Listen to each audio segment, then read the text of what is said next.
রাজনৈতিক প্রতিহিংসার শিকার হয়ে দীর্ঘ 18 বছর আন্তর্জাতিক ম্যাচ থেকে বঞ্চিত বগুড়ার শহীদ চান্দু স্টেডিয়াম। একসময় দেশসেরা উইকেট খ্যাতি থাকলেও বর্তমান স্টেডিয়ামটির আউটফিল্ড গ্যালারি সহ সব অবকাঠামোয় ধরেছে মরিচা। উত্তরবঙ্গবাসীর চাওয়া প্রয়োজনীয় সংস্কার করে আবারও যেন ভেন্যুটিতে ফেরানো হয় আন্তর্জাতিক ম্যাচ। শাহাদাত জামানের তথ্যচিত্রে রাফি আমিনের রিপোর্ট। বাংলাদেশের প্রথম ইমিউনিটি বুস্টার সমৃদ্ধ ফ্যান্টাস্টিক হ্যাপি এনার্জি বিস্কিট। বগুড়ার শহীদ চান্দু স্টেডিয়াম মাঠে প্রবেশ করতেই দৃষ্টি কাড়বে সবুজ ঘাস, মাঝে উইকেটটাও চোখে পড়ার মতো। কিন্তু বাস্তবতার দেখা মিলবে শ্যাওলা পড়া গ্যালারিতে নজর গেলেই। অথচ ক্লাইভ লয়েড, ওয়াসিম আকরাম, জয়া বর্ধনে সহ দেশি বিদেশি অনেক বিখ্যাত ক্রিকেটারের কাছে এই মাঠই কিনা ছিল দেশ সেরা।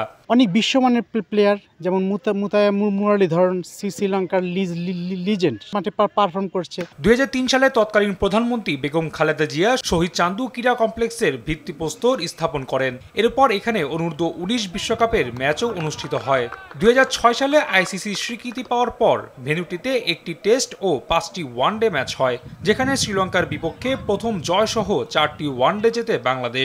লাস্ট 2006 সালে আমরা এই জায়গায় ইন্টারন্যাশনাল ম্যাচ দেখেছি, জিম্বাবুয়ে বাংলাদেশের বিপক্ষে সম্ভবত।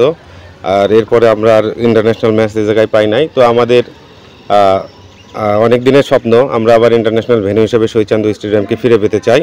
অথচ দেশসেরা ফ্র্যাঞ্চাইজি টুর্নামেন্ট বিপিএল ও টাইগারদের আন্তর্জাতিক ম্যাচগুলো সীমাবদ্ধ কেবল ঢাকা, সিলেট ও চট্টগ্রামে।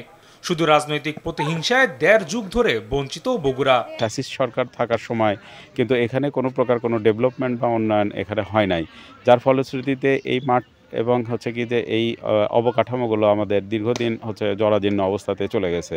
অথচ এই মাঠ থেকেই উঠে এসেছেন মুশফিকুর রহিম, শফিউল ইসলাম, তাজিদ তামিম ও তৌহিদ হৃদয়রা। কিন্তু স্থানীয়দের অভিযোগ, স্টেডিয়ামটি নিয়ে নানান অনিয়ম ও অবহেলার কারণে নতুন প্রজন্মের ক্রিকেটাররা পড়ছেন বাধার মুখে।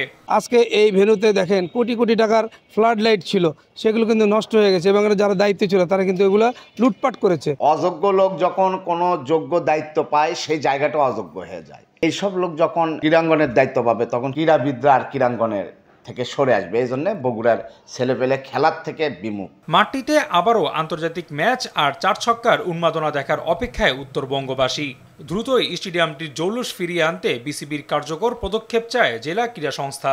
বগুড়ার মানুষের আবেগ, দাবি, সে প্রেক্ষিতে আমিও চাই অতি দ্রুততম সময়ের মধ্যেই বগুড়ায় আন্তর্জাতিক ম্যাচ অনুষ্ঠিত হোক এবং বিসিবি কর্তৃপক্ষ এ ব্যাপারে প্রয়োজনীয় ব্যবস্থা গ্রহণ করুক।